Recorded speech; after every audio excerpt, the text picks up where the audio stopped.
Bismillahirrahmanirrahim. Today we are going to study control structures. Here there are some control structures like if else, if else if, and switch structures. So what are control structures? Basically, in which we give some condition and on the basis of that condition we get the result. For example, if marks are greater than 33, there are two possibilities that either the condition can be true or the condition can be false. In the case of true, if marks are greater than 33, then the student is pass. Otherwise, the student is considered as fail. So this is the control structure. Basically इसके अंदर जो आपका flow of execution कह लें या control flow जो होता है वो एक जगह से दूसरी जगह ट्रांसफ़र कर जाता है। जैसे कि अगर आपके पास कंडीशंस या ट्रू होगी या फॉल्स होगी, तो ट्रू के केस में पाथ 1 जो है वो एग्जीक्यूट होगा और फॉल्स के केस में पाथ 2 एग्जीक्यूट हो जाएगा। पार्ट 2 का क्या मतलब है कि सेट ऑफ इंस्ट्रक्शंस जो हैं फॉल्स के साथ हमने अटैच की हुई वो एग्जीक्यूट हो जाएंगी, और अगर कंडीशन ट्रू है तो जो हमने ट्रू के केस के लिए कंडीशंस लिखी हुई हैं पाथ 1 फॉर एग्जांपल, वो हमारा रन हो जाएगा। लेकिन एक चीज़ याद रखें कि या पाथ 1 एग्जीक्यूट होगा या पाथ 2 एग्जीक्यूट होगा, दोनों इकट्ठे कभी भी एग्जीक्यूट नहीं हो सकते। तो हमारे पास जो कंडीशनल स्टेटमेंट्स हैं उसमें बहुत सारी वेरिएशंस हैं। सिंपलेस्ट जो है वो इफ़ का स्ट्रक्चर है, जिसमें हम हमेशा ये कंसिडर करते हैं कि कंडीशन हमारी हमेशा क्या रहेगी, ट्रू रहेगी, और हम जो भी इंस्ट्रक्शन या सेट ऑफ इंस्ट्रक्शंस हमने एग्जीक्यूट करवाने हैं वो एग्जीक्यूट करवाएंगे। इफ एल्स के केस में हम देखेंगे कि हमारे पास हम ये कंसिडर करते हैं कि जो हमारी कंडीशन है या वो ट्रू होगी या वो फॉल्स भी हो सकती है। तो यहाँ पे हमारे पास कितने पाथ्स हो गए, 2 पाथ्स हो गए। इफ के केस में we have only 1 path that is of true, but in if else हमारे पास कितने पाथ्स हो जाते हैं, 2, एक ट्रू वाला केस और दूसरा कौन सा, फॉल्स वाला केस। अब जो एल्स इफ है उसके अंदर हम क्या करते हैं कि उसके अंदर हम मल्टी कंडीशनिंग कर सकते हैं, यानी इफ एल्स इफ, यानी अगर एक पहली कंडीशन ट्रू नहीं हुई तो आप एल्स में एक और कंडीशन लगा दें, अगर वो कंडीशन भी ट्रू नहीं हुई तो एल्स इफ लगाकर एक और कंडीशन लगा दें। तो हम यहाँ पे मल्टीपल कंडीशनिंग कर सकते हैं, और जितनी ज़्यादा कंडीशंस हम लगाते जाएंगे उतने ही हमारे पास नंबर ऑफ पाथ्स जो हैं वो इंक्रीज करते जाएंगे। उसके बाद हमारे पास आ जाते हैं नेस्टेड इफ, जो कि which is not mentioned here, यानी उसमें क्या है कि इफ़ के स्ट्रक्चर में हम एक और इफ लगा दें और एल्स के स्ट्रक्चर में एक और इफ एल्स लगा दें। एक चीज़ का ख्याल रखें कि इफ़ अकेला भी यूज़ हो जाता है, लेकिन एल्स जो है वो कभी भी अकेला यूज़ नहीं होता, क्योंकि एल्स के साथ कोई कंडीशन हम नहीं लिखते। एल्स के साथ हाँ अगर इफ़ लिख दें तो फिर हम एक और कंडीशन लगा सकते हैं, लेकिन अगर आप सिर्फ एल्स लिख कर काम करने की कोशिश करेंगे तो आपको सिंटैक्स एरर आएगा और आपको कहा जाएगा कि ये मिसप्लेस्ड एल्स है। मिसप्लेस क्यों है, क्योंकि इसके साथ का इफ आपने लिखा ही नहीं है। सो इफ तो अकेला चल जाता है, यानी कंडीशन ट्रू ही हो जाती है, लेकिन एल्स का क्या मतलब है, फॉल्स। तो किसका फॉल्स है ये, there must be some true with it. तो इफ एल्स में ये याद रखिएगा कि इफ एल्स में 2 पॉसिबिलिटीज आ जाएंगी आपके पास। एल्स अकेला कभी भी यूज नहीं होता, क्योंकि इसके साथ हम आगे देखेंगे कोई भी कंडीशन जो है वो यूज नहीं होती। अब ये जो एल्स इफ है इसका क्या मतलब है कि पहले हमारे पास इफ था, उसके साथ एल्स था, और फिर जो है ना पहली कंडीशन ट्रू हुई तो फिर हमने क्या किया कि एल्स में एक और कंडीशन लगा दी और हमने मल्टी ब्रांचिंग कर ली है। ठीक है, मल्टी ब्रांचिंग का क्या मतलब है कि हमने मल्टीपल कंडीशंस जो हैं वो लगा दी हैं और अब हमारे पास बहुत सारे ऑल्टरनेट्स आर अवेलेबल। देन आगे चलते हैं स्विच स्टेटमेंट। स्विच स्टेटमेंट जो है आपकी जो इफ एल्स का अब कह लें कि रिप्लेसमेंट भी हो सकती है। ठीक है, अब इफ एल्स में आपके पास क्या होता है कि आपका ये बहुत वर्सटाइल है, इसके अंदर आप लॉजिकल ऑपरेटर्स एंड और नॉट यूज कर सकते हैं। ठीक है, लेकिन जो स्विच स्टेटमेंट है इसमें आप एग्जैक्ट वैल्यू ही देंगे। तो अगर इन दोनों को कंपैरिजन जो कि अक्सर पेपर्स में आ जाता है, तो इफ एल्स और स्विच का क्या कंपैरिजन लिख सकते हैं आप। ये दोनों ऑल्ट, इसमें भी जो स्विच स्टेटमेंट है इसमें भी बहुत सारी कंडीशंस होती हैं, लेकिन इसमें ग्रेटर देन रिलेशनल ऑपरेटर्स भी स्विच स्टेटमेंट में आप यूज नहीं कर सकते। आपने यहाँ पे एग्जैक्ट कंपैरिजन करवाना है। स्विच स्टेटमेंट जो है वो क्या मांगती है, एग्जैक्ट कंपैरिजन।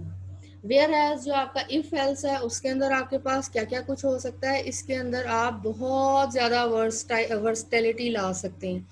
यानी आप लॉजिकल ऑपरेटर्स यूज कर सकते हैं, आप कंडीशनल ऑपरेटर्स यूज कर सकते हैं, आप एग्जैक्ट कंपैरिजंस ला सकते हैं, आप बहुत कुछ कर सकते हैं। लेकिन स्विच स्टेटमेंट की जो है वो कुछ लिमिटेशंस हैं।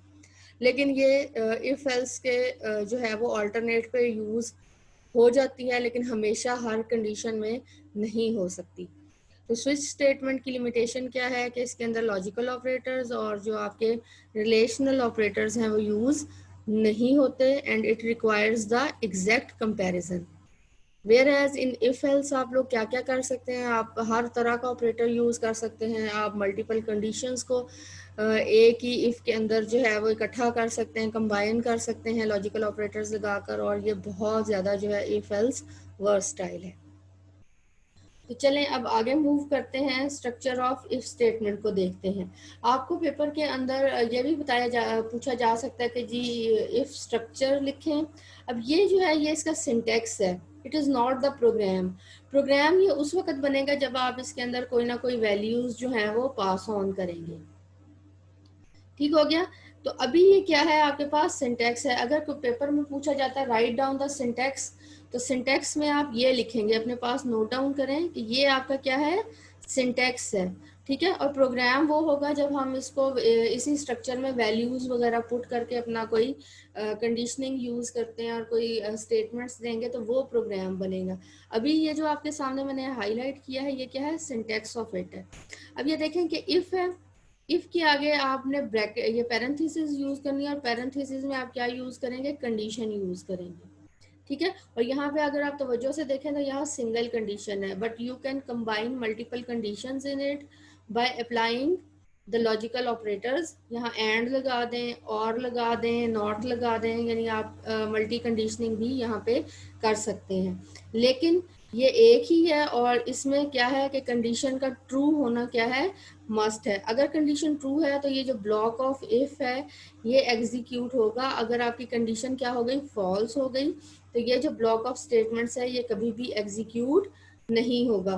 तो इफ स्ट्रक्चर की लिमिटेशन आप कह लो कि थोड़ी सी ये है कि हम हमेशा यही समझते हैं कि condition will always be true. ठीक हो गया। तो हमारे पास कई प्रोग्राम, हर प्रोग्राम में सिचुएशन जो है वो वेरी करेगी।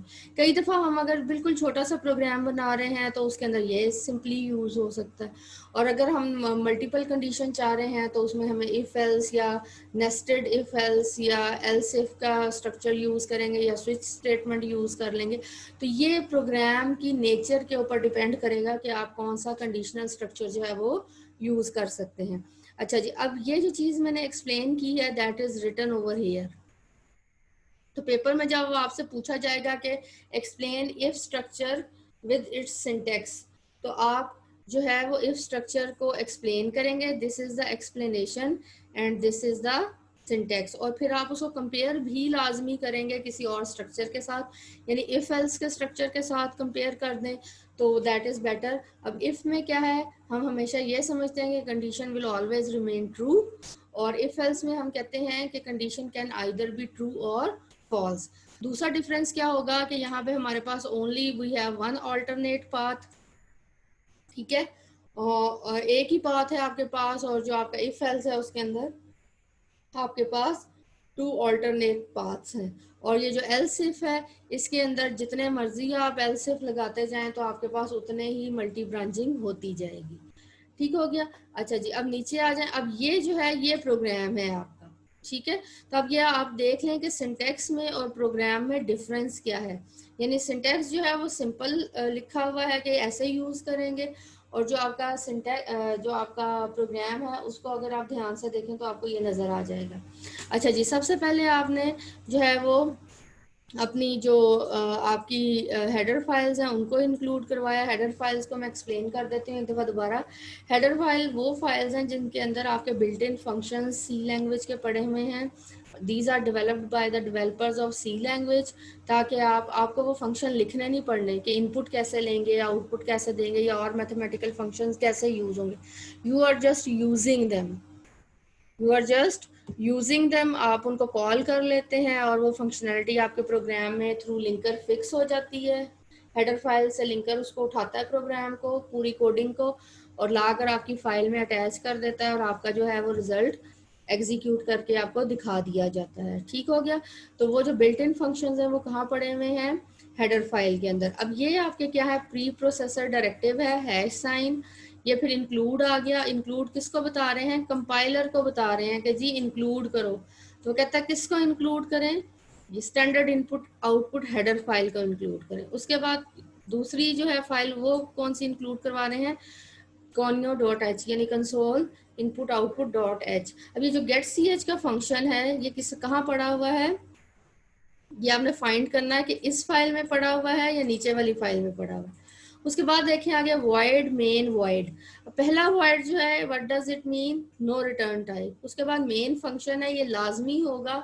अगर ये आप नहीं बनाएंगे तो आपका प्रोग्राम की एग्जीक्यूशन ही स्टार्ट नहीं होगी, क्योंकि उसको पता ही नहीं है कि एग्जीक्यूशन कहाँ से स्टार्ट करनी है। तो मेन इज मस्ट। अच्छा जी, उसके बाद ये जो अगला वर्ड है इसके अंदर पैरेंथेसिस देख लें। अब जिस भी एक चीज़ का हमेशा ख्याल रखें, जिस भी आपके पास जो अगर स्टेट कोई वर्ड है, रिजर्व वर्ड है, अगर उसके सामने ये पैरेंथेसिस लगी हुई होंगी तो इसका क्या मतलब है? वो फंक्शन है। जिस तरह अगर आप प्रिंट एफ को देखो तो ये देखें ब्रैकेट लगी हुई है, इसका क्या मतलब है कि ये क्या है? फंक्शन है। इसी तरह ये नीचे आ जाओ, स्कैन एफ में आ जाओ, तो ये अब आपके पास क्या आ गया? पैरेंथेसिस लगी हुई है, तो ये क्या आ गया आपके पास? फंक्शन आ गया। ठीक है। अब इसके अंदर फिर कंट्रोल स्ट्रिंग और लिस्ट ऑफ पैरामीटर्स दी हुई है। अच्छा जी, उसके बाद आपने क्या किया? फिर बॉडी ऑफ मेन आ गई। कई बच्चों का प्रोग्राम में मसला होगा, जैसे मेरे भी हो रहा था कि वो फर्स्ट वॉइड के ऊपर एरर दे रहा था। ठीक है। तो हमने अब क्या किया कि मैंने वॉइड फर्स्ट वाला रिमूव कर दिया, तो वो एरर ख़त्म हो गया। तो आपने ये टैली करते रहना है, देखते रहना है कि आपका कैसे आंसर जो है वो करेक्ट आएगा। उसके बाद अब ये int is basically the data type. अब डेटा टाइप क्या है? इंटीजर है, यानी it will take whole number. और इंटीजर मेमोरी में कितनी बाइट्स लेता है? 2 बाइट्स लेता है। ठीक है। और बाइट कितने बिट्स की होती है? 8 बिट्स की, यानी इंटीजर टेक्स 16 बिट्स और 2 बाइट्स इन रैम। ठीक हो गया। और जो वेरिएबल का मैंने आपको बताया था, variable has 3 things in it. First one कौन सी होती है आपके पास? वेरिएबल का नाम। सेकंड, वेरिएबल की मेमोरी लोकेशन। और तीसरी चीज क्या है? वेरिएबल की वैल्यू। तो अब इस वेरिएबल की इंटीजर जो है, इंटीजर टाइप का जो है वो वेरिएबल हमने बनाया और उसका क्या नाम रखा है? मार्क्स। अच्छा जी, प्रिंट एफ में हम क्या करते हैं? Enter your marks. ठीक हो गया। तो अब स्टूडेंट जो है वो मार्क्स एंटर करेगा। ठीक है। आप बेसिकली जो प्रिंट एफ लगाया है और आगे इसके क्या दी है? कंट्रोल जो स्ट्रिंग है। और बैक स्लैश एन किस लिए यूज होता है? टू लीव वन लाइन, और फिर उसके बाद जो है वो स्टार्ट होगा। और यहाँ आप यूजर को गाइड कर रहे हैं कि एंटर द मार्क्स। आप बता रहे हैं उसको कि क्या एंटर करो, वरना अगर आप ये स्टेटमेंट नहीं लिखेंगे तो क्या होगा?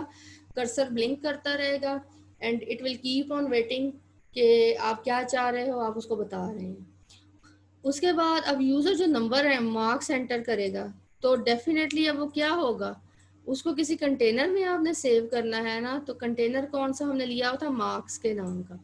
और अगर आप ये तवज्जो से देखें तो एंड साइन मार्क्स लिखा हुआ है। ठीक है। एंड साइन किस लिए है? Access by address, keep on noting in your books. ठीक है। तो अब मार्क्स का जो वेरिएबल है उसकी जो वैल्यू यूजर ने एंटर की है वो कहाँ जाएगी? मार्क्स का जो वेरिएबल है उसकी मेमोरी लोकेशन पे चली जाएगी। अगर आप एंड साइन नहीं लगाएंगे तो आपकी वैल्यू स्टोर ही नहीं होगी। ठीक है। और आपको सिंटैक्स एरर आ जाएगा। अब ये जो परसेंटेज डी है, that is your format specifier. Format specifier is use to input और output that particular data type. अच्छा जी, अब जरा तवज्जो से देखें, यहाँ पे हम इफ के स्ट्रक्चर को यूज कर रहे हैं। अच्छा जी, इफ में आपके पास क्या आ गया? इफ एज इट इज लिखा है और बेटे नो स्पेसिंग एट ऑल। ये नहीं है कि कैपिटल आई लिखकर और इफ बना दें, this is not English, you have to follow the syntax of it, otherwise you will face syntax errors और आपको मार्क्स नहीं मिलेंगे, even not on your copy. ठीक, उसके बाद आपके पास पैरेंथेसिस आपने लगाई, मार्क्स यानी जो यूजर ने वैल्यू दी थी अब वो कहाँ स्टोर हो गई है, मार्क्स के वेरिएबल में। और मार्क्स को कंपेयर कर रहे हैं किसके साथ, ये देखें आपने ये कौन सा ऑपरेटर लगा हुआ है, रिलेशनल ऑपरेटर। ठीक है, मार्क्स ग्रेटर देन 32। ठीक है, अब ये ट्रू वाला पाथ देखेगा कि प्रिंट एफ पहले करवा दो कॉन्ग्रेचुलेशंस, तो ये जो भी चीज पैरेंथी इसमें लिखी होगी प्रिंट एफ में डबल कोट्स में, वो that will be printed as it is. और उसके बाद आपके पास आ जाएगा कॉन्ग्रेचुलेशंस। फिर अगली लाइन पे क्या, ये अगली लाइन क्यों कहा है मैंने, क्योंकि ये नेक्स्ट लाइन के लिए हमने क्या लगाया हुआ है, एस्केप सीक्वेंस। एस्केप सीक्वेंस किस लिए यूज होते हैं, to control the formatting of the text. अच्छा जी, यू हैव पास्ड, और उसके बाद हमने ये इफ की बॉडी को क्या कर दिया, क्लोज कर दिया। ठीक, और उसके बाद हमने गेट सी एच का फंक्शन लगाया। अब गेट सी एच का फंक्शन क्या करता है, गेट करेक्टर, यूजर से करेक्टर गेट करेगा। ये अभी इसकी जरूरत हमें नहीं पड़ती क्योंकि अब सी का एडवांस वर्जन आ गए हैं कंपाइलर के, वरना जो पहले सी के ओल्डर वर्जन से, ठीक है, उनमें स्क्रीन को, आउटपुट स्क्रीन को थोड़ी देर के लिए होल्ड करने के लिए क्या करना पड़ता था, हमें ये गेट सी एच का फंक्शन यूज करना पड़ता था, लेकिन अभी इसकी जरूरत नहीं पड़ती। ठीक है, और उसके बाद हमने मेन को एंड किया। ठीक है, और अब जब रन करेंगे तो अब जो भी मार्क्स हैं, लेट्स से मैं कहती हूँ कि मार्क्स आर 31, तो क्या ये इफ का स्ट्रक्चर जो है वो एग्जीक्यूट होगा, कंडीशन चेक होगी, कंडीशन क्या हो जाएगी, फॉल्स हो जाएगी, तो बॉडी ऑफ इफ जो है वो एग्जीक्यूट ही नहीं होगी। ठीक है, और ऑटोमेटिकली क्या हो जाएगा कि गेट वो करेक्टर कोई ना कोई गेट करेगा और मेन आपका जो है प्रोग्राम वो एंड हो जाएगा, यानी विदाउट आउटपुट। ठीक, और अब देखें लिमिटेशन आ गई ना कि अब हमें पता ही नहीं चला कि क्या आउटपुट है। ठीक है, और अब इसीलिए फिर इफ एल्स का स्ट्रक्चर यूज करते हैं, ताकि अगर इफ फॉल्स हो जाए तो फिर वो जो एल्स वाला पोर्शन है वो एग्जीक्यूट होकर कुछ रिजल्ट तो हमें दे दे। ठीक है, तो ये आपके पास इफ का स्ट्रक्चर है। इन प्रोग्राम्स को आप इस तरह के सिंपल प्रोग्राम्स को करते जाएं, और ये इस प्रोग्राम की एक्सप्लेनेशन लिखी हुई है। और अगर ये देखें अब मार्क्स जो है 54 हैं, तो 54 को उसने कंपेयर करना है 32 से। ठीक है, और डेफिनेटली वो ग्रेटर है। अब ये देखें जो एक लाइन छोड़ी है उसने, ठीक हो गया क्योंकि हमने \n लिखा हुआ था।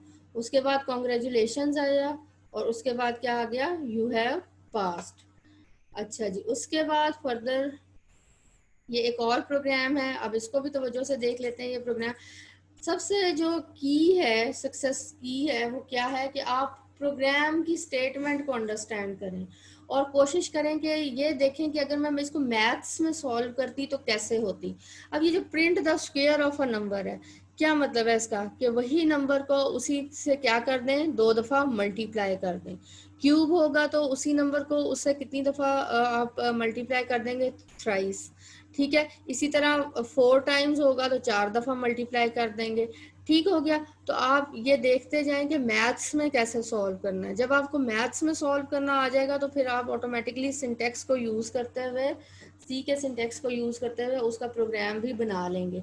अब ये देखो, यानी यूज़र से पहले नंबर लो और फिर उसी नंबर को मल्टीप्लाई करो और रिजल्ट को एक कंटेनर ले लो स्क्वायर का, और उसके अंदर डालकर रिजल्ट को क्या करवा दो, डिस्प्ले करवा दो। अच्छा जी, नीचे आ जाए, अब प्रोग्राम की फॉर्म में देखते हैं। हेडर फाइल्स आपने मस्ट लगानी है, वॉइड में इनवॉइड जरूर लिखना है। अब ये देखो कि आपने ये क्या कर दिया, इंट n, यानी आपने कंटेनर लिया, उसका क्या नाम रखा, n। ठीक हो गया, अब इसमें देखें कि print enter a number, user को गाइड किया कि नंबर एंटर करो। ठीक है, अब मेरे जैसा हो तो कह लें कि वो कोई अल्फ़ाबेट एंटर कर दे या कुछ ऐसा एंटर कर दे, तो ये याद रखिएगा जब आपने वाइवा देना है, प्रैक्टिकल देना है, तो मेक इट श्योर कि जो आपका यूज़र है, जो आपका एग्जामिनर होगा, वो इनपुट क्या दे रहा है। ये तो नहीं है कि वो आपका प्रोग्राम क्रैश करवाना चाह रहा है। ठीक है, तो आपने उस वक्त ध्यान रखना है इन चीज़ों का। उसके बाद क्या हुआ, जो भी नंबर एंटर हुआ वो हमने उसको कहाँ स्टोर करवा लिया, एंड एन में। ठीक है। अच्छा जी, अब यहाँ पे आप क्या करें, अब जीरो का स्क्वायर तो आप जीरो ही है।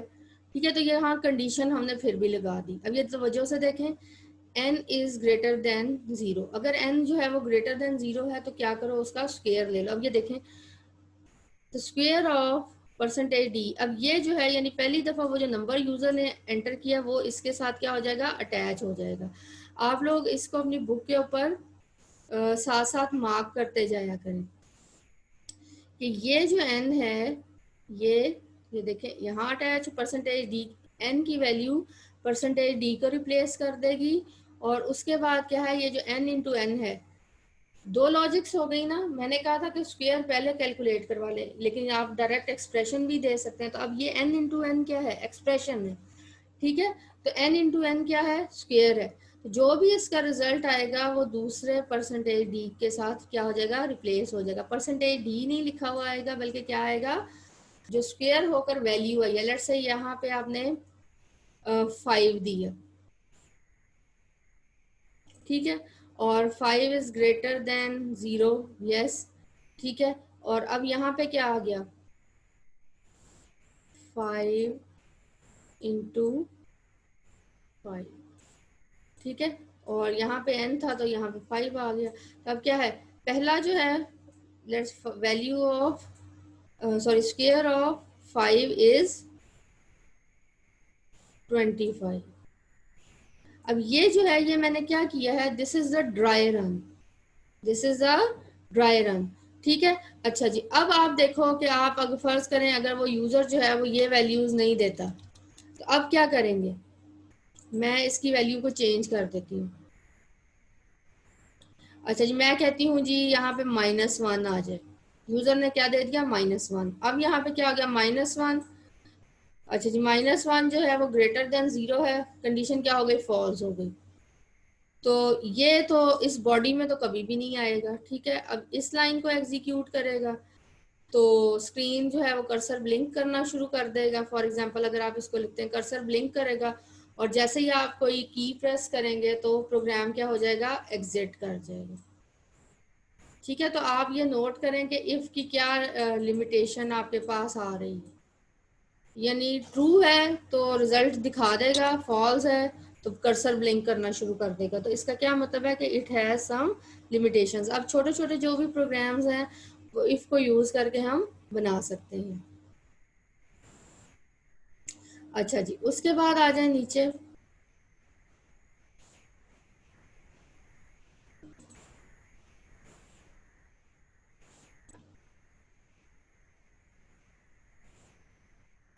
अच्छा जी, the structure of if else.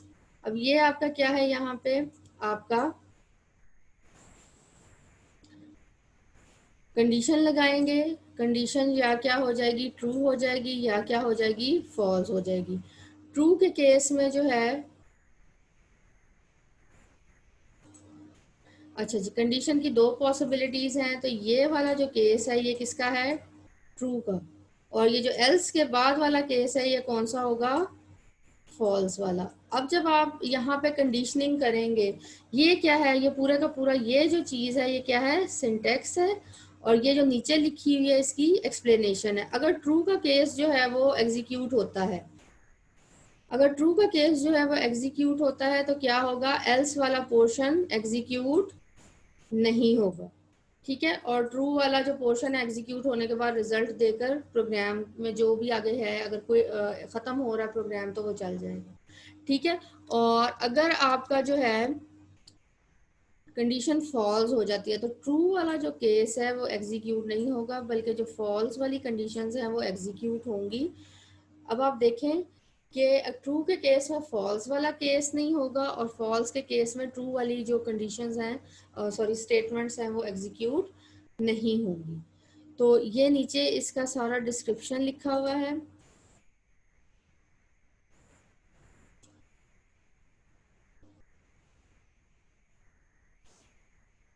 और फिर फर्दर इसके कुछ प्रोग्राम्स लिखे हुए हैं जो कि हम नेक्स्ट क्लास में इंशाल्लाह देखेंगे।